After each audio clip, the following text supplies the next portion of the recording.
Israel জুড়ে ক্ষেপণাস্ত্র হামলা চালাচ্ছে ইয়েমেন, আতঙ্কে তেল আবিববাসী। এদিকে বৈরুতে বিপাকে বাংলাদেশিরা দ্রুত সরে যাওয়ার পরামর্শ। নিরাপদ স্থানে সরিয়ে নেওয়া হল ইরানের সর্বোচ্চ নেতা খামেনিকে। আরো জানিয়ে দেব, ইসরায়েলি হামলায় ইরানের বিপ্লবী গার্ডের একজন কমান্ডারও নিহত। ইউক্রেনে মেডিকেল সেন্টারে রাশিয়ার হামলা, নিহত 6। সর্বশেষে জানিয়ে দেব, নেপালে টানা বৃষ্টিতে ভয়াবহ বন্যা, ভূমিধসে 122 জনের মৃত্যু। ইসরায়েল জুড়ে ক্ষেপণাস্ত্র হামলা চালাচ্ছে ইয়েমেন, আতঙ্কে তেল আবিব। হিজবুল্লাহর প্রধান হাসান নাসরুল্লাহ নিহত হওয়ার খবরের মধ্যে ইসরায়েল জুড়ে ক্ষেপণাস্ত্র হামলা চালিয়েছে ইয়েমেন। শনিবার সন্ধ্যায় রাজধানী তেল আবিব এবং দখলকৃত মধ্য ফিলিস্তিনের দিকে এসব ক্ষেপণাস্ত্র নিক্ষেপ করার পর এসব অঞ্চলে সাইরেন বেজে উঠেছে বলে জানিয়েছে ইরানি গণমাধ্যম। ইসরায়েলি সেনাবাহিনীর মুখপাত্র জানিয়েছে, ইয়েমেন থেকে একটি ক্ষেপণাস্ত্র দখলকৃত ফিলিস্তিনের মধ্য অঞ্চলে নিক্ষেপ করা হয়েছে। এছাড়া তেল আবিবের উত্তরাঞ্চলের 2টি জেলায় সাইরেন বেজে উঠেছে বলে সেখানে বিস্ফোরণের শব্দ শোনা যায়। ইসরায়েলের গণমাধ্যম জানিয়েছে, রাজধানী তেল আবিব এবং দখলকৃত ফিলিস্তিনের কেন্দ্রবিন্দুর স্থলে বড় অংশে সতর্ক সাইরেন বাজতে শোনা গেছে। ইয়েমেনি সূত্র জানিয়েছে, ইয়েমেন থেকে দখলকৃত ফিলিস্তিনের দিকে একাধিক রকেট নিক্ষেপ করা হয়েছে। পশ্চিম তীরে অবস্থিত বসতিগুলোতেও সাইরেন বেজে উঠেছে বলে জানা গেছে। হিব্রু ভাষায় প্রকাশিত ইসরায়েলের আরো 2টি সূত্র জানিয়েছে, তেল আবিবের আকাশ এবং দখলকৃত ফিলিস্তিনের জন্য কিছু অঞ্চলে বিস্ফোরণের শব্দ শোনা গেছে। এসব হামলা ইসরায়েলি সেনাবাহিনীর জন্য একটি নতুন হুমকি হিসেবে অভিহিত হয়েছে, যা চলমান মধ্যপ্রাচ্য সংঘাতে এক নতুন মাত্রা যোগ করছে। বৈরুতে বিপাকে বাংলাদেশিরা দ্রুত সরে যাওয়ার পরামর্শ। গাজার পর এবার লেবাননে সর্বশক্তি নিয়ে হামলা শুরু করেছে ইসরায়েল।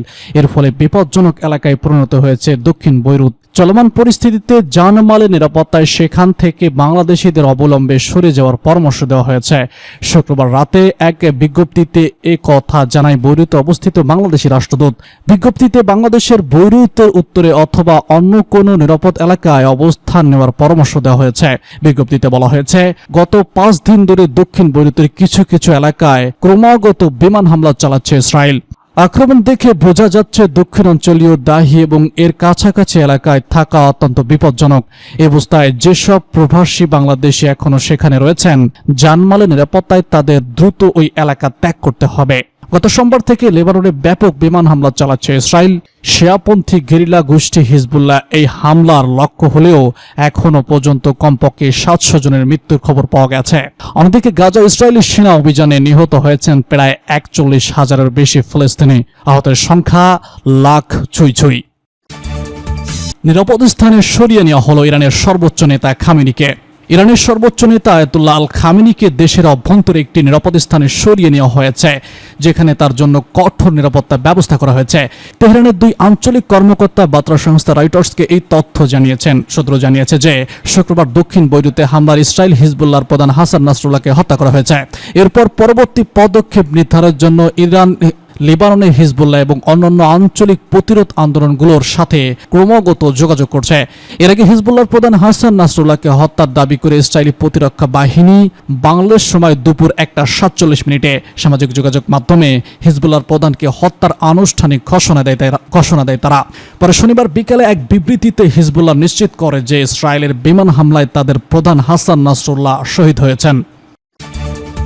ইসরায়েলি হামলায় ইরানের বিপ্লবী গার্ডের একজন কমান্ডারও নিহত। লেবাননে ইসরায়েলি হামলায় হিজবুল্লাহ প্রধান হাসান নাসরুল্লাহর পাশাপাশি ইরানের বিপ্লবী গার্ডের কোরের একজন জ্যেষ্ঠ কর্মকর্তাও নিহত হয়েছে। শনিবার ইরানের রাষ্ট্রীয় গণমাধ্যম এ তথ্য জানিয়েছে। সরকারি বার্তা সংস্থা ANI বলেছে, লেবাননে ইসরায়েলের যে হামলায় হিজবুল্লাহ প্রধানকে হত্যা করা হয়েছে সেখানে IRGC's deputy commander for generation general Abbas আলীও নিহত হয়েছেন। তবে এ বিষয়ে আর কোনো বিশদ বরণ দেয়নি ইরানি গণমাধ্যমটি। এর আগে ইসরায়েলি বাহিনী দাবি করে তারা শুক্রবার সন্ধ্যায় লেবাননের রাজধানী বৈরুতে বড় ধরনের বিমান হামলা চালিয়ে হিজবুল্লাহ দীর্ঘদিনের প্রধান হাসান নাসরুল্লাহকে হত্যা করেছে। পরে লেবানন ভিত্তিক সশস্ত্র গোষ্ঠী এক বিবৃতিতে নিশ্চিত করে তাদের দীর্ঘ নেতা ইসরায়েলি হামলায় প্রাণ হারিয়েছেন। ইসরায়েলি বাহিনী জানিয়েছে তারা শুক্রবার সন্ধ্যায় লেবাননে হিজবুল্লাহর 140টিরও বেশি লক্ষ্যবস্তুতে হামলা চালিয়েছে। বহু আবাসিক ভবনও হামলায় লক্ষ্যবস্তু হয়েছে। এরপরে তেল আবিবের বিভিন্ন স্থানে দফায় দফায় পাল্টা হামলা চালায় হিজবুল্লাহ প্রধানকে হত্যার ঘটনায় তীব্র ক্ষোভ প্রকাশ করে ইরানের সর্বোচ্চ নেতা আয়াতুল্লাহ আল খামেনি বলেন, এর মাধ্যমে উন্মাদ ইহুদিবাদী শাসকের বর্বর চেহারা উন্মোচিত হয়েছে। এ সময় তিনি ইসরায়েলকে অপরাধী বলে অভিহিত করেন এবং বিশ্বের সব মুসলমানকে হিজবুল্লাহ ও লেবাননের জনগণের পাশে দাঁড়ানোর আহ্বান জানান। হিজবুল্লাহ ইসরায়েলের মধ্যে চলমান সংঘাত বন্ধে 21 দিনের যুদ্ধবিরতির প্রস্তাব দিয়েছে যুক্তরাষ্ট্র সহ দেশটির পশ্চিমা ও আরব মিত্ররা, তবে তা প্রত্যাখ্যান করে লেবাননে হিজবুল্লাহর অবস্থান লক্ষ্য করে শক্তিশালী হামলা চালার নির্দেশ দিয়েছে ইসরায়েলের প্রধানমন্ত্রী বেনিয়ামিন নেতানিয়াহু। ইউক্রেনের মেডিকেল সেন্টারে রাশিয়ার হামলা, নিহত 6।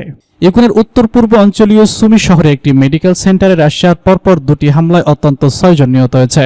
শনিবার এই তথ্য জানিয়েছে ইউক্রেনীয় পররাষ্ট্র মন্ত্রণালয়। নিজের টেলিগ্রাম চ্যানেলে তিনি জানান, প্রথম হামলায় এক ব্যক্তির মৃত্যু হয় এবং হাসপাতালের একাধিক তলার ছাদ ক্ষতিগ্রস্ত হয়। পরপর হাসপাতালের রোগী এবং কর্মীদের সরিয়ে নেওয়া হচ্ছিল। এমন সময় দ্বিতীয়বারের মতো হামলা চালায় রাশিয়া, এতে আরও 5 জন নিহত হন। ইউক্রেনীয় বাহিনী গত আগস্ট মাসে রাশিয়ার সীমান্তবর্তী কুরস্ক অঞ্চলে অভিযান চালায়। ডজনখানি বসতি দখলের পর থেকে ইউক্রেনের সুমি শহরে এবং সুনি শহরে অঞ্চলে রুশ হামলায় উল্লেখযোগ্যভাবে বেড়েছে। রাশিয়ার সীমান্ত থেকে মাত্র 32 কিলোমিটার দূরে অবস্থিত সুমি শহরটি নিয়মিত ড্রোন ও নির্দেশিত বোমা হামলার শিকার হচ্ছে। শনিবারের হামলায় কি ধরনের অস্ত্র ব্যবহার করা হচ্ছে তা স্পষ্ট করে বলেনি ইউক্রেনীয় পররাষ্ট্রমন্ত্রী, তবে সুমি অঞ্চলের প্রশাসন বলেছে ড্রোনের মাধ্যমে এই হামলা চালানো হয়েছে। এর আগে ইউক্রেনের বিমান বাহিনী জানিয়েছিল, রাতভর রাশিয়ার হামলায় ব্যবহৃত 73টি ড্রোনের মধ্যে 59টি ড্রোন তারা ধ্বংস করতে সক্ষম হয়েছে। এই হামলায় 2টি ব্যালিস্টিক ও 2টি ক্রুজ ক্ষেপণাস্ত্র ছিল। কিয়েভ শহর এবং তার আশেপাশের এলাকায় 15টি রুশ ড্রোন ইউক্রেনের আকাশ প্রতিরক্ষা ব্যবস্থায় সাহায্য ধ্বংস করা হয়েছে বলে জানিয়েছে কিয়েভের সামরিক প্রশাসন। নেপালে টানা বৃষ্টিতে ভয়াবহ বন্যা, ভূমিধস, 122 জনের মৃত্যু। অবিরাম বৃষ্টিতে নেপালে ভয়াবহ বন্যা ও ভূমিধসে অন্তত 122 জনের মৃত্যু হয়েছে। এছাড়া নিখোঁজ রয়েছে আরও বহু মানুষ। মৃতের সংখ্যা আরও বাড়তে পারে বলে আশঙ্কা করা হচ্ছে। গণমাধ্যমের প্রতিবেদনে জানা গেছে, গত 3 দিন ধরে অবিরাম বৃষ্টি বর্ষণে দেশ জুড়ে ভয়াবহ বন্যা ও ভূমিধসের ঘটনা ঘটেছে। এতে শনিবার রাত পর্যন্ত 122 জনের মৃত্যু হয়েছে। এই দুর্যোগে আরও 88 জন নিখোঁজ রয়েছে। শনিবার রাত 10:30টায় নেপালের স্বরাষ্ট্র মন্ত্রণালয়ের বিবৃতিতে 99 জনের মৃত্যু, 88 জন নিখোঁজ এবং আরও 100 জন আহত হওয়ার বিষয়টি নিশ্চিত করা হয়েছে। তবে স্থানীয় প্রভাবশালী গণমাধ্যম কাঠমান্ডু স্পোর্টের সংবাদদাতার প্রেসে তথ্য এবং নেপাল পুলিশ ও সশস্ত্র পুলিশ বাহিনীর সদর দপ্তরে নিশ্চিত করা তথ্য অনুযায়ী দেশব্যাপী 122 জন মারা গেছে বলে জানা গেছে। এর মধ্যে ললিপুরে কমপক্ষে 20, ধামিংসে 15, কাতরে 34, কাঠমান্ডুতে 12 সহ বিভিন্ন অঞ্চলে এই মানুষগুলো মারা গেছে। দেশটির সশস্ত্র মন্ত্রণালয়ের মতে পাঁচথারা, ঝাপা, সাওয়াত্তি, কাঠমান্ডু, ললিপুর, কাভুরে, সিন্ধুলি, দাতিং, সিন্ধুপলক, দোলখা এবং রূপগঞ্জ জেলায় অন্তত 86 জন নিহত হয়েছে। কাঠমান্ডুর পোস্ট বলছে, বন্যা এবং ভূমিধসের জেরে পার্বত্য এই দেশটির অনেক অংশে মানুষের জনজীবন বিপর্যয়কর হয়ে উঠেছে। চলাচল ব্যাহত হয়েছে। শত শত বাড়ি ও সেতু চাপা পড়ে আছে বন্যার পানিতে। বাস্তুচ্যুত হয়েছে শত শত পরিবার। সড়ক বন্ধ হয়ে যাওয়ার কারণে বিভিন্ন স্থানে হাজার হাজার মানুষ আটকা পড়েছে।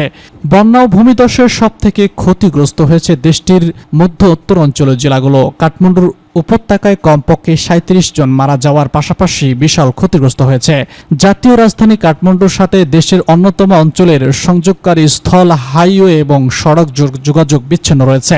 শনিবার কাঠমান্ডু উপত্যকায় 1970 সালের পর থেকে সর্বোচ্চ বৃষ্টিপাত রেকর্ড করা হয়েছে। মূলত এই বছর থেকেই দক্ষিণ এশিয়ার এই দেশটিতে প্রথম দেশে পরিমাপ এবং রেকর্ড রাখার ব্যবস্থা শুরু করা ছিল। এছাড়া ধামিংয়ে ত্রিভুবন মহাসড়কের পাশে প্যানেলে খোলার ভূমিধসে কমপক্ষে 40 জনের মৃত্যু হয়েছে, যাদের মৃতদেহ ধ্বংস অবশেষ পড়া 2টি বাস থেকে উদ্ধার করা হয়েছে। পরে তাদের ময়না তদন্তের জন্য পাঠানো হয়েছে।